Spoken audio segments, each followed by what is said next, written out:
Hello everyone, it's me again, Berntam, DIY TV, panibagong araw, panibagong vlog na naman tayo mga ka-DIY.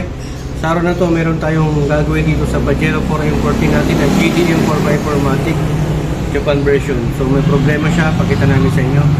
Tingnan mo yung flasher. Sa flasher ko siya. Tindat-tindat, mabilis. Kaka-pressure. Bila. Pero pagka i-hazard natin, okay. Okay.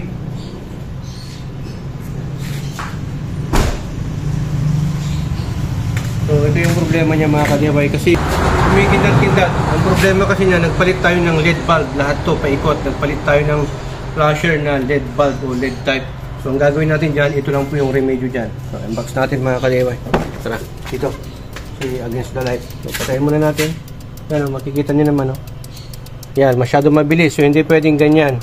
Nag-iba na po kasi yung watts ng flasher bulb natin. So kailangan nyo magpalit nitong adjustable yan, flasher relay. Yan. Buksan natin. CF13 po yan. 12 volts. Yan. 3 pin. O 3 pins. So ganyan po yung pang Mitsubishi mga ka-DIY. Tingnan nyo na lang po. Pasensya na kayo sa kamay ng mekaniko. Yan, B+, tapos ito yung ano niya. 3 pin po yan ha. Pang ano po yan, LBE. So ganyan po yan. Tapos ito yung adjustable niya. Pang adjust niya. Para kung ano yung watts, yun ang kaya niyang supplyan. Okay? Para hindi naman magmukhang disco or emergency yung sasakyan ninyo. So yan, hanapin lang po natin dito. Tatanggalin po natin to. Itong sa ilalim ng dashboard kasi nandiyan po yung flasher relay at papalitan natin to.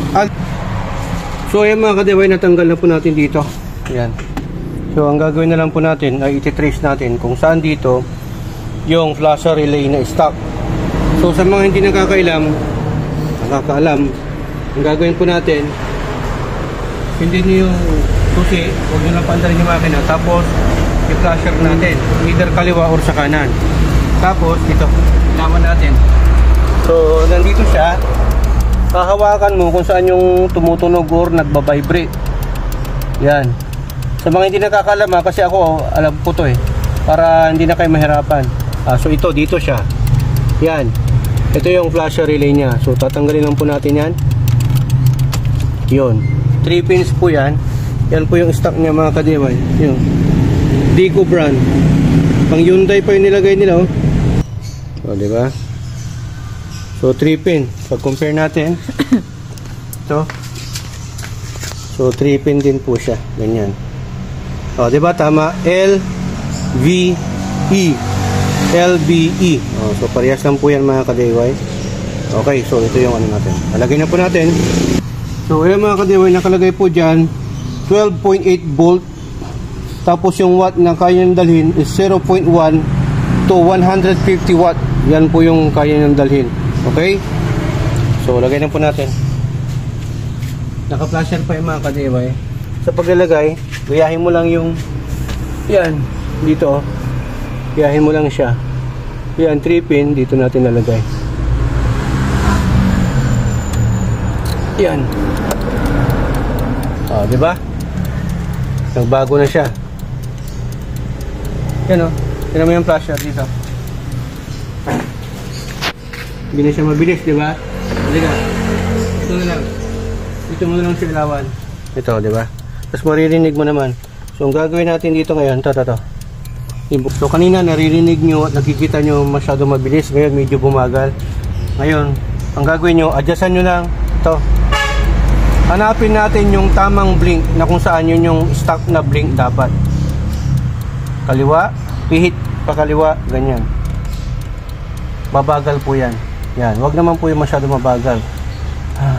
Parang hindi na siya makahinga. Yung tama lang. Yan. So yan, okay na yan. Ganyan. Tapos, kung gusto yung bilisan, pakanan.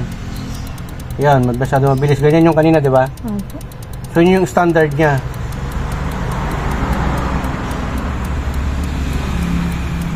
Yan yung kanina na binili natin.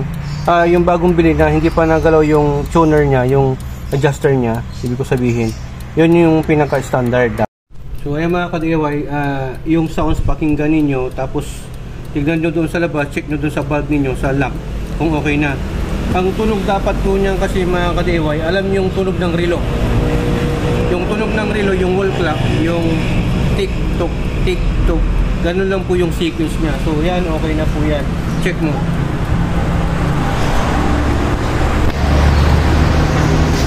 O, diba? So yan, yan ha, kapila. Okay. Password. Yun, so ganoon lang po mga ka-DIY, gayahin nyo lang po yung procedure na pinagawa natin just in case na nagkaroon kayo ng problema once na nagpalit kayo ng LED type na bulb sa mga sasakyan, mapamotor man yan o 4 wheels, magpalit lang po kayo ng adjustable flasher relay. So ganoon lang po ang solusyon, huwag po kayo matakot o mabahala. Okay? So ganoon lang po yung mga ka-DIY. Kung gustuhan nyo itong video, syempre huwag nyo kalimutan na subscribe yung YouTube channel natin. At syempre, huwag nyo rin kalimutan na i-follow yung Facebook page natin at i-like yung mga videos natin doon. At syempre, share nyo itong video para makatulong sa iba mga ka-DIY. Shoutout pala natin bago natin makalimutan. Arnold's Vlog, pag-subscribe sa YouTube channel at pag-follow rin po yung Facebook page niya mga ka-DIY. So, ganoon lang po yun. Pagkatapos nyo po yung i-adjust, ibalik nyo na lang po yan. Then, boila. So yan mga ka-DIY, itong tago nyo lang po. Huwag nyo tatapon, baka magamit nyo pa ito sa ibang sasakyan ninyo. Sa mga Mitsubishi. Okay? Doon sa Toyota Altis natin, nagpalit din po tayo ng adjustable flasher relay kasi nagpalit po tayo ng LED bulb. Yung presyo pala nito, lagay ko na lang po sa description below yung link kung saan store ko binili. Nasa 300 plus po ito. Meron pa mas maganda, mas mahal para mas quality po mga ka-DIY. Ito po yung pinakamura, 350 kasama na po yung shipping. Ito sa HPT, natuto ka na, nakatipid ka pa. That's HPT sharing is Caring. Ayan, maraming salamat. Tugod ang Pinaglory, Burn Thumbs. Signing off.